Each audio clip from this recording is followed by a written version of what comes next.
Assalamualaikum warahmatullahi wabarakatuh. Perkenalkan, nama saya Karin Widyastuti dengan NIM 08779485. Saya berasal dari Prodi Sistem Informasi UPBJJ Purwokerto. Di sini saya akan mengerjakan tugas 2 dari pemrograman berbasis web. Untuk soalnya di sini yaitu Anda diminta untuk membuat sebuah aplikasi website sederhana untuk pemesanan bahan ajar di universitas terbuka. Pada tugas praktik kedua ini, mahasiswa berfokus untuk membuat aplikasi website berbasis Vue.js sebagai framework yang digunakan sepanjang pengerjaan tugas praktik 2. Sehingga data-data yang dibutuhkan tidak dibaca melalui database, tapi melalui CS file sebagai dummy data yang akan dilampirkan bersamaan dengan tugas praktik ini. Langsung saja, ini buatlah 2 halaman website yang perlu dikembangkan sebagai berikut. Yang pertama, halaman stok bahan ajar. Halaman ini menampilkan daftar stok bahan ajar untuk seluruh UT daerah. Silakan menggunakan tabel atau list bentuk lain yang menampilkan list data dalam jumlah banyak. Teman-teman mahasiswa perlu menampilkan daftar stok bahan ajar yang terdiri dari kolom dan field sebagai berikut, yaitu ada kode mata kuliah atau nama mata kuliah, terus ada kategori mata kuliah, ada UT daerah, lokasi rak, jumlah stok bahan ajar, jumlah stok safety bahan ajar, status, dan catatan. Nah, untuk ini ada di sini data dari data bahan ajar yang diambil dari data bahan ajar ini. Nah, ini lalu ada reaktif status untuk filter, sort, dan tampilan tabel. Nah, di sini untuk data form tambah stok yang mencakup ada kode, judul, kategori, UPBJJ, lokasi rak, harga, stok, dan catatan HTML. Lalu untuk add itemnya ada di sini, pengerjaannya ada di sini, add item, dan untuk edit itemnya ada di sini, ini edit item, lalu untuk delete item ada di sini. Oke, next. Selanjutnya itu terdapat fitur untuk mengedit stok data bahan ajar. Nah, untuk mengeditnya tadi itu ya, ada di sini untuk mengedit. Ini untuk edit item ada di sini. Ini untuk delete-nya. Selanjutnya, terdapat fitur untuk melakukan filter dan sort data stok. Silakan bebas menggunakan elemen select, radio, dan checkbox.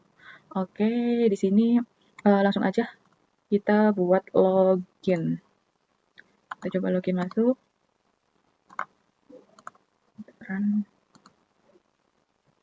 Nah, ini kita coba masuk. Ini saya login menggunakan akun saya.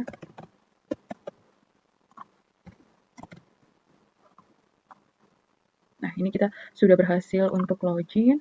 Lalu kita ke informasi bahan ajar. Nah, ini untuk tampilan dari informasi stok bahan ajar. Nah, di sini kita diminta untuk terdapat filter stok berdasarkan UT daerah, terdiri pilihan dari seluruh UT daerah dan daftar setiap UT daerah kategori. Nah, untuk fiturnya ini ya, ada kode, ada judul, ada kategori, ada UPBJ, ada lokasi rak, harga, jumlah, status, catatan, dan ini ada aksinya. Nah, untuk terdapat fitur untuk melakukan filter dan short data, ini sudah tadi. Lalu terdapat fitur stok berdasarkan UT daerah, terdiri pilihan dari UT daerah dan daftar setiap UT daerah. Nah, itu ada di sini semua. Semua PJJ ada Jakarta, Surabaya, Makassar, Padang, dan Pasar. Nah, itu selanjutnya itu ada kategori mata kuliah. Untuk kategori mata kuliah itu kita nah di sini kategorinya ada mata kuliah wajib, ada praktikum, ada mata kuliah pilihan. Nah, ini ada. Selanjutnya terdapat filter yang hanya menampilkan jumlah stok, quantity kurang dari jumlah safety stock. Nah, ini tuh maksudnya adalah ini, tampilan stok menipis atau kosong. Nah, ini. Untuk status ini dikatakan aman ketika jumlah stoknya itu ada di 10. Jadi di bawah 10 itu akan dikatakan menipis. Lalu jika 0 itu akan dikatakan kosong, dan jika di atas 10 maka akan dikatakan ke kategori aman. Oke, seperti itu. Next. Terdapat fitur sort yang mengurutkan berdasarkan judul, stok, dan harga. Oke. Ini ya. Nih, di sini ada urutkan berdasarkan judul, jumlah, dan harga. Urutkan berdasarkan judul, ini berdasarkan judul. Lalu ini berdasarkan jumlah, ini jumlahnya dari yang terkecil ke yang terbesar. Lalu terdapat filter harga, ini harga dari yang paling murah ke yang paling mahal. Itu next-nya. Fitur filter dapat di set ulang atau di reset. Nah, untuk resetnya itu ada di sini. Tuh, ini untuk reset, jadi resetnya itu aktif ya. Misal kita pilih Jakarta, lalu kita reset, nah ini akan kembali seperti semula. Oke, next. Terapkan fitur di Vue.js di mana di semua filter tidak perlu rekomputer kembali. Nah, untuk bagian reset filter ada di sini, reset filter. Selanjutnya untuk filter UPBJJ ada di sini. Sini ada filter UPBJJ, filter kategori, filter stok menipis, ada di situ. Selanjutnya yaitu implementasi dependent option, seperti misal ketika memilih filter stok berdasarkan rute daerah, baru akan muncul fitur untuk kategori mata kuliah. Nah, itu ada di sini.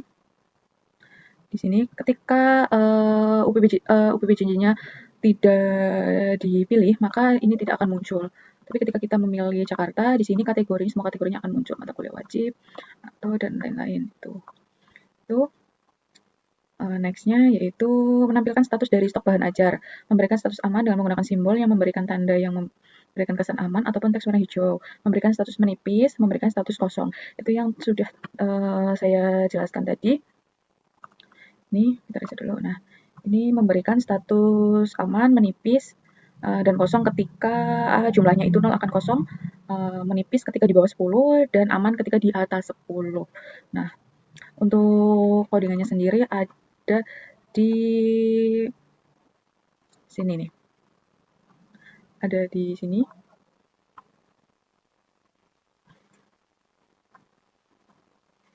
Nah, di sini. Nah, untuk codingannya sendiri ada di sini.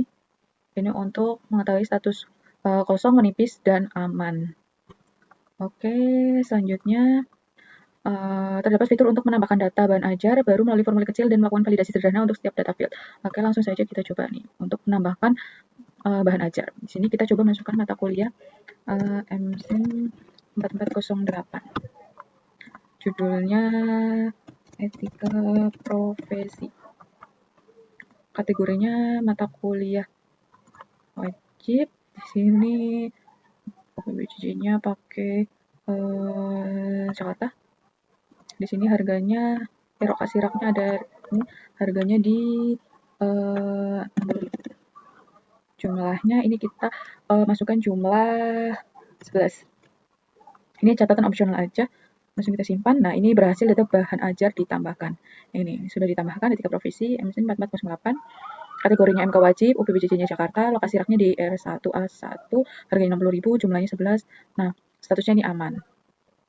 Nah, kita coba untuk ubah jumlahnya menjadi 9. Kita coba simpan. Oke, di sini akan berubah menjadi menipis. Lalu kita coba untuk diubah ke 0, maka di sini akan berubah jadi kosong. Seperti itu. Ketika kita urutkan berdasarkan ketika kita tampilkan stok menipis, maka ini akan masuk kosong ini akan masuk ke ini tampilan stok menipis atau kosong. Seperti itu. Nah, dan ketika kita menambahkan bahan ajar dengan kode mata kuliah yang sama, itu tidak akan bisa. Kita coba kodenya sama, ini judulnya asal aja.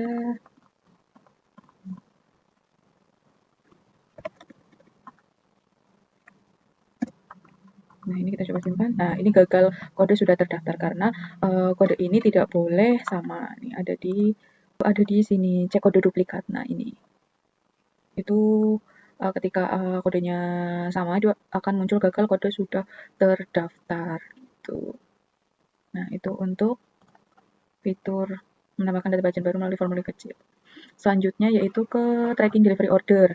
Yang pertama yaitu halaman ini menampilkan halaman untuk tracking status penerimaan DO bahan ajar seperti pada praktik 21, tetapi di sini perlu menerapkan menggunakan framework Vue.js. Terdapat fitur untuk menambahkan input delivery order yang baru, berikut adalah data field yang perlu diisi. Ada nomor DO, di mana tergerak otomatis nomorannya terdiri dari DO, tahun berjalan, sequence number. Ini misalnya contohnya ada DO 2025 001 untuk data awal, selanjutnya jika sudah ada data tracking terbaru menjadi DO 2025 002 dan seterusnya. Nah, ini kita coba di sini kita ke tracking pengiriman. Nah, ini nomor DO-nya karena nomor DO 0001 ini sudah ada, maka selanjutnya ini otomatis langsung ada nomor DO-nya yang 0002. Nah, ini kita coba langsung ya. Kita coba untuk masukkan NIM-nya, misalnya ini pakai NIM saya 048 29 485. Nah, nama saya isinya paketnya ini paket IPS dasar. Nah, untuk tanggal kirimnya ini disesuaikan langsung dengan tanggal sekarang. Nah, ini untuk ubahnya. Ini saya set di tanggal sekarang. Nah, ini langsung muncul detail isi paketnya. Nah, kita coba untuk tambah DO baru. Nah, ini data berhasil disimpan, nomor DO-nya sekian, namanya Kandida Suti, paketnya ini. Oke, nah ini udah muncul ya DO 2026002. Di sini otomatis langsung DO 2026-003. Nah, ini otomatis. Untuk detailnya itu ada di sini. Nih. Auto generate nomor DO ketika submit nih. Ini ada di auto generate nih. Nah, untuk tambahkan ke tracking list itu ini yang kita membuat pemesanan baru, nomor pemesanan baru. Nah, ini lalu untuk NIM-nya tadi diisi manual oleh kita, namanya juga, ekspedisinya juga kita udah isi manual. Untuk bahan aja dipilih oleh menggunakan berdasarkan data paket. Gunakan elemen select. Tanggal kirim dapat diisi manual atau menggunakan fungsi get. Total harga diambil dari data array of object. Nah, itu tadi ya. Ini sudah saya praktekkan tadi. Ini auto generate, ini manual. Ini tinggal pilih. Dan ini juga langsung pakai dat, fungsi dat. Nah, ini ada di sini.